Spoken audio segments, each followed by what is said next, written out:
You kidding me right now? God, I didn't want to have to do this in a negative connotation again, but that's the point we're at right now.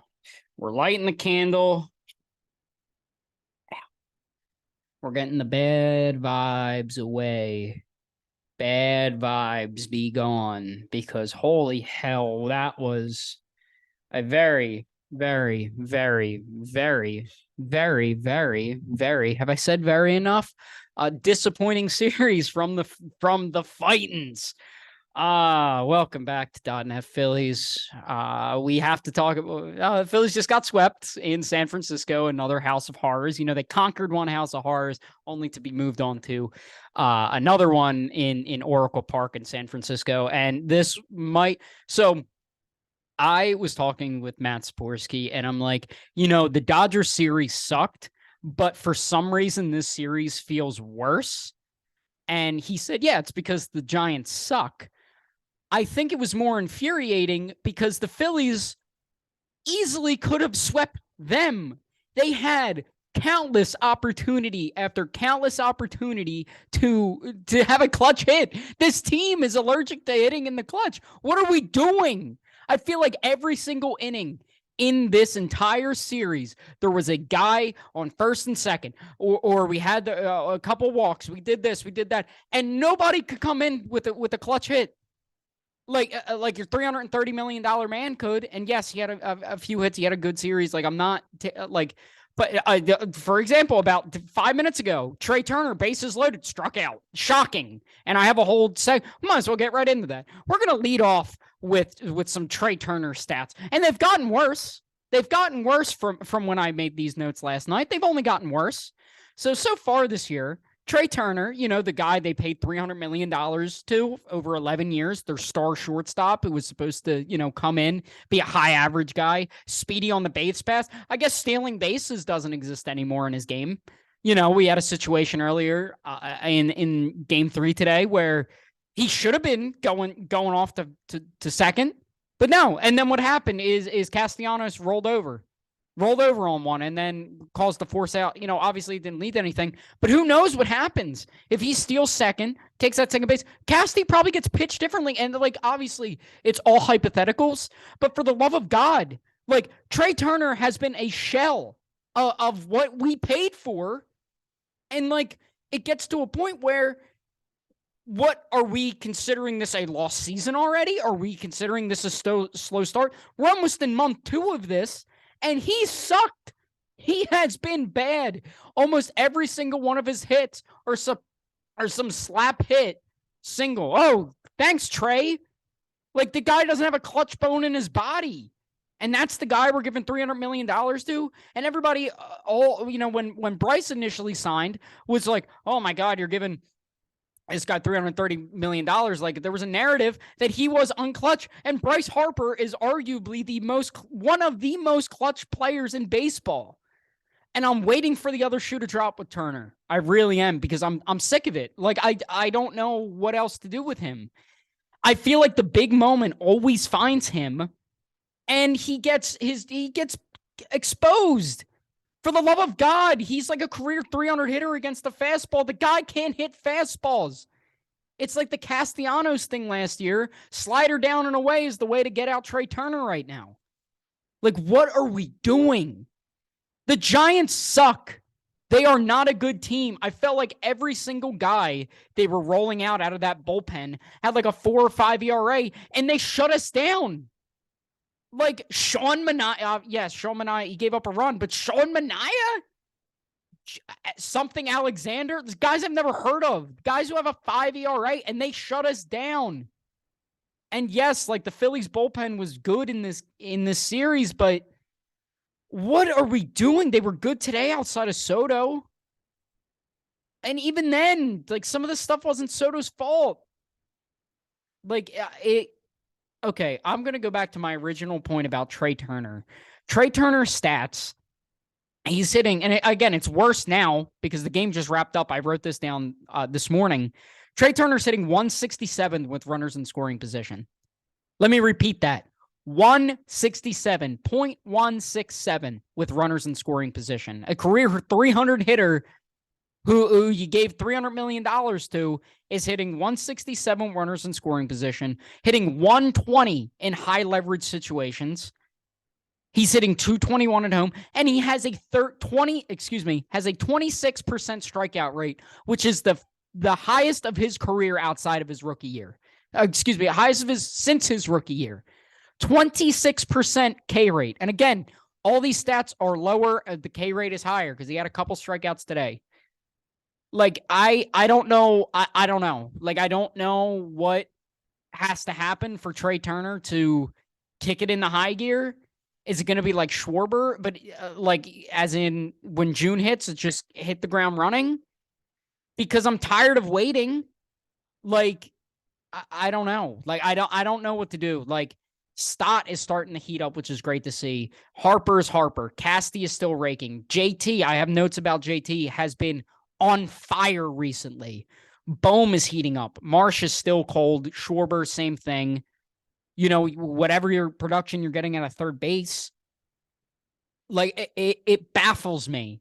You know, that you roll out a lineup with Stott, Turner, Harper, Casty, Schwarbs, Bomer, and that should be like murderer's row for pitchers, but instead they're getting buried. They're getting embarrassed by the Giants, who stink. Like, what is happening? And if this series emphasized anything, it's how much they miss Rhys Hoskins. Rhys Hoskins was an RBI machine, was a clutch hit machine. And it's been a storyline all year that the Phillies can't hit with runners in scoring position. And it's evident now. It got exposed now because in every single game, or I guess not exposed now, but highlighted now, because in every single game in this Giants series, they could have won. But instead, they got swept. And again, against the Giants team, who stinks? This Giants team sucks. And we got swept by them. I heard on the broadcast the Giants have won 20 out of the last 28 meetings between the Phillies. Like, I don't know. Like, I am at a loss for words right now. It's unreal, and it's frustrating. I don't know what else to say. You know, they're getting the hits. You know, they're literally getting the base hits, but they're not getting the clutch base hits. The only person that I feel like I can count on in a clutch situation is Alec Bohm. Alec Bohm, I don't have the numbers right now, but I feel like in every single big moment with a runner in scoring position, Alec Bohm is doing it. Look at Monday's game, for example. Bohm had all 3 RBIs for the Phillies. Had a 2-run home run and a sac fly. Like, he lives for the moment. And this was just a sloppy series all the way around from top to bottom, from start to finish. I thought today looked better. You know, it's still annoying with the runners in scoring position, but they kind of figured it out. They had that big 4th inning. Was it the 4th? Yeah. They had that big 4th inning, you know, that they climbed back in. They had the Stott home run. But then it was nothing. I felt like, again, every inning they had guys on, and they couldn't do anything. You're rolling out Josh Harrison in a pinch hitting situation? Are you kidding me right now? I'm fine with that. Have the guy bunt. You're having him swing the bat, for God's sakes? He sucks. Josh Harrison sucks. And understand, like, he's old. He should be a veteran guy. Like, I don't care. I'd rather see Cody Clemens against that lefty, because Cody Clemens has actually been putting good bat on ball. Josh Harrison hasn't done that. He had a game in Chicago. He had like a 4-hit game in Chicago. That's carrying his season right now. Like, I don't get the going to Josh Harrison in that moment. And not only going to Josh Harrison in that moment, but then have him not bunt. 1st and 2nd, nobody out. I could smell a strikeout from a mile away. I texted people. I said, here's exactly how this inning's going to go. They had 1st and 2nd, nobody out. Josh Harrison coming to pinch hit. He's going to strike out. Stott's going to hit into a double play. And call me a messiah, but that's exactly what happened. It's, oh my God. I don't get it. And, you know, for this team to go from losing 6 straight winning 5 straight. Now you're losing 4 straight. It's the most Phillies thing ever. Like, no consistency. And I understand, like, it's the West Coast trips. Everybody knows about the West Coast trips. They conquered one mountain in Colorado, no pun intended. And then you just get your crap pushed in. I almost cursed. Not a cursing podcast. You get your crap pushed in San Francisco, and now you have to go back home. You need to win on Friday. You're going against the Cubs team who also stinks, but they're scrappy. They have guys there. Like, now you're going back there with your tail tucked between your legs.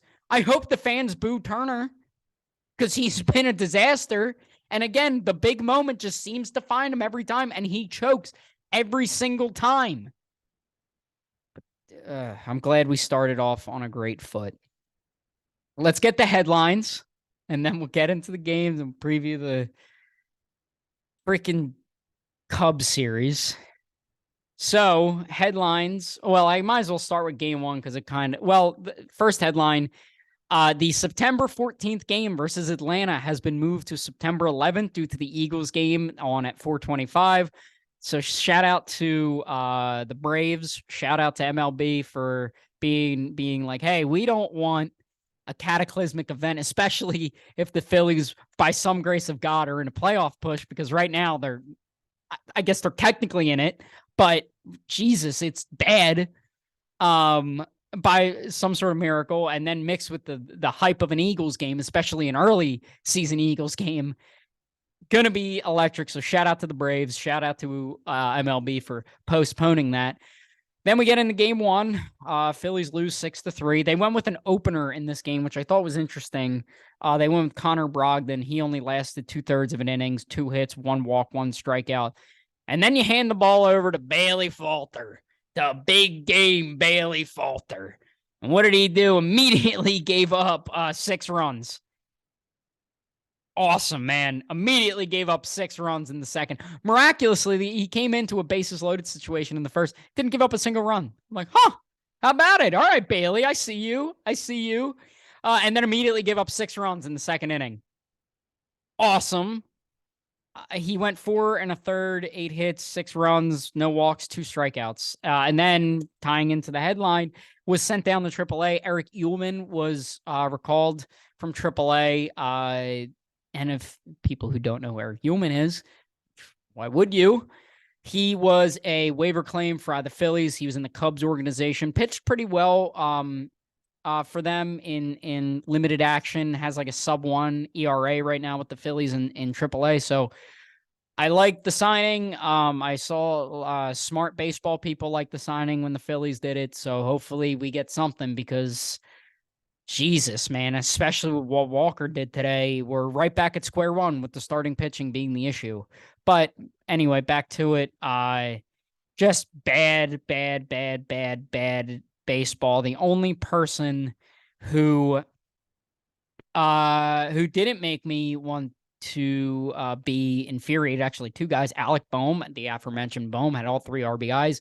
Alec Bohm's been hitting the hell out of the ball, and he's been clutch, which didn't know that was allowed on this Phillies team. And another guy, not Trevor Hoffman, Jesus, Hall of Famer. It's Jeff Hoffman. Jeff Hoffman? Oh, I think it's Jeff Hoffman. Give me one little. It is Jeff Hoffman. I only put down last name. Jeff Hoffman pitched 4 innings in this, or excuse me, 3 innings in this series, and looked really good, touching 98. I saw Alex Carr, if you don't follow him on Twitter, great Phillies Twitter follow, that he wasn't bad last year with the Reds. He had like a 3.5 in like 40 some innings. So if the Phillies kind of have like a Bilotti situation, kind of a guy nobody wants, pick him up off waivers to be a guy. I'm all here for it. He's pitched extremely well in limited action. Official statement. Officially done with Bailey Falter. Yes. Okay. I'll get it out of the way now. Yes. I bought stock in Bailey Falter at the beginning of the year. And, when the year was kind of started and Bailey Falter was throwing pretty okay, I'm like, Jared, you sly dog, you did it again. You look like a smart baseball guy, and boy, has that blown up in my face. Bailey Falter has been a disaster. There's no other way to put it. He's sent down the AAA. I guess Eric Ullman will be the fifth starter. However, he was warming up in the bullpen today, so I don't know if they're going to do a bullpen game, but then you tax your bullpen when your rotation already isn't going deep into games. So I don't know. God, everything sucks right now, but we're going to be fine. We're going to be fine. It's just another rock in the road. And I think that might be the title of the episode, Another Rock in the Road. But it's just annoying because this team has so much talent and we know what this team is capable of when we get on a roll. And it's just, we're like spotty, we're streaky. Literally right now. And we got 6-5 and then now we're on 4. Like, there just needs to be a little consistency. And it starts with Turner. It starts with Schwarber, hopefully heating up. Turner needs to kick it up a notch. I went on that whole tangent at the beginning of the episode, but like, it's been rough watching Trey Turner out there. The Phillies defense in this series was bad. And I think for the most part this season, the Phillies defense has been pretty solid. It's about league average. Nobody's going to wow you, but they're not going to cost you games. The defense finally caught up, finally came back down to earth. And, there was error upon error upon error. And that just piled on to that Bailey Falter game. And even in last night's game, it's just like, what are we doing? Like, you can't be making simple plays like that. And it's been bad. It was just bad baseball from start to finish. And, I always look back at that Dodgers series because I think that was the worst series of the year prior to this one. I think this is the worst series the Phillies have played up to the point this year. And yes, people will be like, what about the Ranger series? Like, it's the first series of the year. Like, I'm not buying too much stock into it. Dodgers series was embarrassing from the pitching side. Like, the offense I felt like was fine in that series. The pitching was bad. In this series, the pitching was pretty good, but the offense let you down. And again, like, it wasn't like they weren't hitting. They just weren't hitting in clutch situations. And that's going to be the Achilles heel to this team. And that's why we're missing Rhys Hoskins so much, is because he would always come up with the clutch hit, especially in the West Coast. Especially West Coast Rhys Hoskins was a different beast. Like, he would always have the clutch hits. And like, they need to figure out how to win on the West Coast. And I thought they did last year. I thought they did a damn good job last year being in the West Coast. But it's infuriating. It's infuriating. Like, this team is so good and nobody's clicking at the same time. Like, as soon as the pitching gets rolling, the offense is letting them down. But as soon as the offense gets rolling, the pitching's letting them down. It's like, imagine what a concept if we were all clicking at the same time. I know, crazy, right? But then I'm just talking in general now. Game 2, they lost 4-3. It's kind of the same thing. They just can't hit with runners in scoring position. They battled back. They go down 2-0 early on a Thairo Estrada and Michael Conforto RBI singles in the third to go down 2-0. Then they battled back in the fourth. You had Stott with an RBI, and I mentioned he was starting to heat up a little bit, which is great to see. Especially, he went on that historic run at the beginning of the year, kind of cooled down a little bit, starting to come out of it. But, take what you will with Stott batting average wise. And I know a lot of traditionalists are like, oh, you got to look at OPS and whatever. Like, I'm a batting average guy, to be honest. Like, he's hitting 350 at the beginning of the year, and then you see his average starting to slowly creep up again. He's always worked great at bats, and that's why I love him in the leadoff spot. Is no matter how cold he is, he's still going to work like a 5, 6, 7, 8, 9, sometimes even a 10 pitch at bat to lead off the game. Or if you're going against a reliever, to start the inning, and that reliever's already at 10 pitches, and for relievers, 10 pitches is like max. And so it's good to see him. And then you had not why is his name escaping me? The pitcher from like Cobb, but what's his first name? Alex Cobb. Alex Cobb balked. He got Clemens in. So, there was that, and then the Phillies refused to have a shutdown inning. You had Joey Bart in the fourth and Lamont Wade Jr. in the fourth to make it 4-2. And the main note, Turner just needs to step up. Like, again, I felt like every single situation was finding Trey Turner. And at this point, it's an easy out. It's like I was watching the game this today, and we get to the ninth inning, bases loaded, 2 outs, Trey Turner's up. I'm like, oh, this game's over. That's how little faith I have in Trey Turner to come up in the clutch, and I have the numbers. And like I said, they're probably worse now. Like, he's allergic to being clutch. He's allergic in the clutch situations. And it's infuriating because he is a great player, but we're not seeing that. And I don't think this Phillies team can really afford to have a Castellanos-esque 2022 from Trey Turner, because you lose Rhys, but you subsidize that with Trey Turner, who obviously is not going to hit 35 home runs like Rhys Hoskins was. But the production, the pressure, the working good at bats, the being sneaky, like that was going to be subsidized with Trey Turner. And Trey Turner has looked like Nick Castellanos from last year, swinging at everything and making weak contact. Like, when he does make contact, it's these dinky little hits. He's not driving the ball, and I don't get it. Like, I will give him credit. Like, he's working better at bats, but I still have no faith in him to get the clutch hit unless he shows me otherwise. And I want him to show me otherwise, because I want my $300 million player to play like a star we're paying him to be. Bryce's first year was bad. People forget that. Bryce Harper's first year with the Phillies was bad, but he has been awesome ever since. He's been Bryce freaking Harper ever since.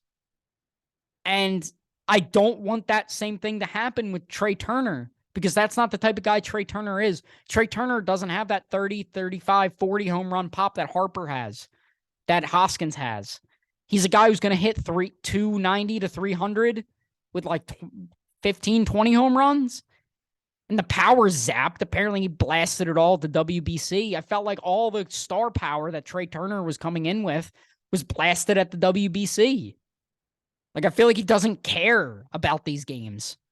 Light a fire under you, dude. Like, show some grit. Like, it's infuriating. I want you to be good. Like, I want to cheer for Trey Turner, but right now, I'm going against him. And I don't want to do that. I want to be like, oh my God, yes, Trey Turner, Bryce Harper, Nick Castellanos, Kyle Schwarber, JT Realmuto, Alec Bohm. That's murderer's row when they're all clicking, and they're not. They're failing in every single level with runners in scoring position. And it was a constant theme. And like I said, the pitching wasn't bad. In game 2, Wheeler went 6, gave up 4. Dominguez looked good, and Soto looked good. But, you just can't rely on any of these guys right now, other than Bohm, to get the clutch hit. And just, it's infuriating. And then we get to game 3, which I think last night's game was more infuriating. This game was annoying, but the Phillies go down 4-0 in the first. Taijuan Walker goes 2/3 of an inning, 4 hits, 4 earned runs, 2 walks, and a strikeout. Was bad. And then Matt Strahm, I wrote here, Matt Strahm is the best signing of the offseason. In an offseason where you sign Trey Turner, Matt Strahm has absolutely been the best player that you have signed. I don't know why I said it like that you had signed this past offseason. He came in, pitched 2 1/3, 2 hits, no earned runs, 1 walk, 4 strikeouts. Was awesome. Pardon me. Matt Strahm was awesome in this game. You had Brogdon going inning. Andrew Vasquez went an inning and a third after not throwing for like a week. Just came in, started pumping strikes. Bilotti went 2/3 of an inning, and then Soto had the blow up. Which again, like, Soto's been really, really good, but his blow ups are blow ups. It's not like 1 run, here and there. It's always like scoreless, 4 runs, scoreless,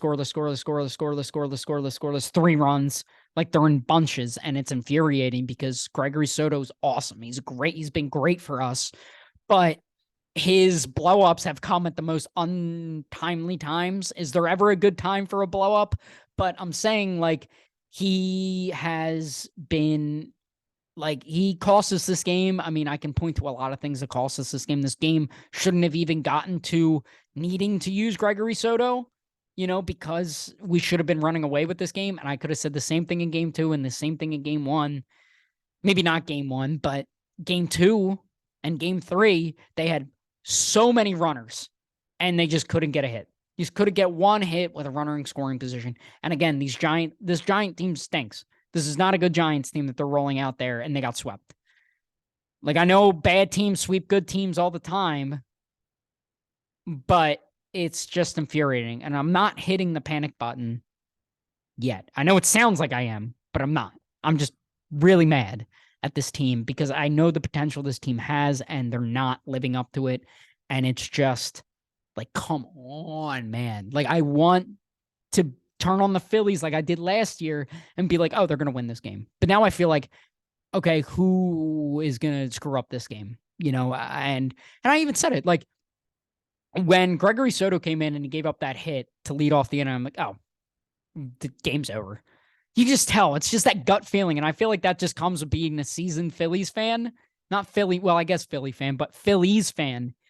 It's just, when these innings are going to happen, when the Phillies are going to give up the lead or whatever, like, or break the tie in not a good way. You just know it. You just feel it in your gut. You're like, oh, I've seen this 1,000 times. But just, and then you take 2 steps back with Taijuan Walker. I gave him a lot of praise in the last episode. Taijuan, his past like 3 starts have been really, really good. Like, he's been better of late. And then today happened, and he couldn't get out of the first inning. And then luckily we have an off day tomorrow, and they can kind of reset. But, having to use guys, and again, shout out to Strom, tackled 2 1/3. That's big. Having to use 5 guys out of the bullpen, not good. And yeah, it's a getaway day, but still, that's innings that maybe they didn't have to throw. Maybe you give Soto an extra day of rest to be ready. I don't get it. I don't understand what happened with Taijuan. I thought his game plan was great. I just thought the Giants, being the nerds of Gabe Kapler and all the higher up minds that they have over there in San Francisco, just snuck it out. But, if I'm the Phillies going into that game, how analytically driven the San Francisco Giants are. Why aren't you ready for it? Why don't you change up the game plan? But I guess it's my counteract is, if it ain't broke, don't fix it. But now if you're Taijuan Walker, you're saying, okay, that game plan that I came up with that was successful for the past few weeks is no longer successful because the Giants figured it out. So now they're basically back at square one. And I thought we were turning the page. I thought, Nola, Wheeler, Walker were all good. Ranger is back. Like, that 5th starter spot is, I guess, going to Eric Ullman, or maybe it isn't. I don't know. I thought they were finally turning the page, but clearly not. I don't want to say clearly not, but not right now. And now you have the Cubs coming into town. I guess we can move off the Giants series. I feel like I've been angry enough. I don't even know how long I've been going for, but I've said what I wanted to say about this Giants series, and it's one that I feel like I was having the same exact reaction last year when we were talking about a Giants series. I said the Giants suck. We couldn't hit with. Wait, hold on. I'm gonna pull up the clip right now. Hold the freaking phone right now. Okay, here we go. I'm pulling up the clip of me last year talking about the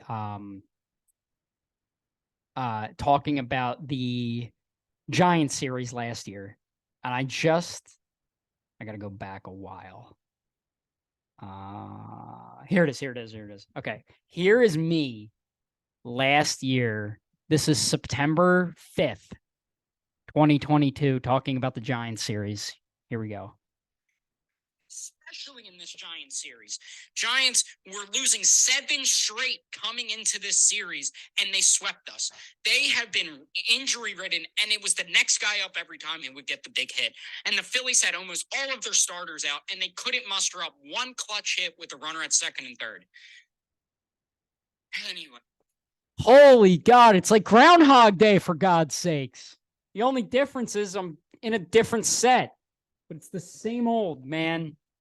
Same old house of horrors. And I guess, the point is, look what happened after the Giants. But it doesn't make it any less more annoying. Past me, future me, doesn't make any less annoying. And if that audio is bad, I'll replay it. But what I'll do is I'll edit it in. Like, I'll block out the thing, take it, and put it into the video itself if that audio is bad. Or maybe I won't. I don't know. But we got the Cubs coming into town, and the Cubs currently sit at... They're under 5, well, so are we, so I guess it really doesn't matter now, does it? The Cubbies coming into town, the Friday. They are 19-23. Ranger Suarez taking the bump. So we got Ranger, Nola, and I guess TV to be determined. Yeah. So we got Ranger and Nola going game 1 and 2. I'm excited to see what Ranger's going to do. Excuse me. I'm excited to see what Ranger's going to do in his second start. Any Ranger start I'm very excited for because Ranger Suarez is one of my favorite players. So I'm interested to see what he's going to do in his next start back, what game plan he's going to do. Nola, hopefully he keeps trucking along. And I really do think that Sunday game is going to be Eric Ullman starting. We don't have any pitchers right now for the Cubs. I'm not really sure what the rotation is looking like. I know what the rotation is or who is in the rotation, but I'm saying, I don't know who will be facing up against the Phillies. So you got to win the series. It's unacceptable if you don't. You need to go 2-3 minimum, I think. But that's going to do it for me. Obviously, it was a very positive podcast. It was a very happy one, and one that I'm so glad that we got to have, and to have a nice little sit down and to talk about the Phillies' shortcomings in San Francisco. But to wrap it up, I don't know. I'm not going to be able to record. I'm going away this weekend. It's me, Ashlyn, and her family. We're going away this weekend. So I won't be back until Monday. I'm debating because the Phillies play Monday against the D-backs. No. Who do we play on Monday? Is it? No. Wait. Who do the Phillies play on Monday? Yeah, it is the D-backs. Jesus, they're 25-19. So the Phillies play the D-backs on Monday at 6:40. I don't know what time I'm going to be home on Monday. If I'm home early, I'll record talking about the Cubs series, upload that on Monday. If I'm home later, what I'll do is just put the Cubs and Diamondback series together, kind of like I did with the Blue Jays and Rockies last week. These next few weeks are going to get pretty crazy for me, so I might not be as uploading after every series. It might be some of those longer, big episodes. So I do apologize for that. But that's just life, man. But that's going to do it for me. I'll either be back on Monday, or I will be back Wednesday to talk about the Cubs and D-back series, or be back Monday to talk about the Cubs, and Wednesday to talk about just the D-backs. So thank you guys for listening and watching. Feel free to follow on all stuff down there. And I will see you guys in the next one. Hopefully it'll be a bit happier.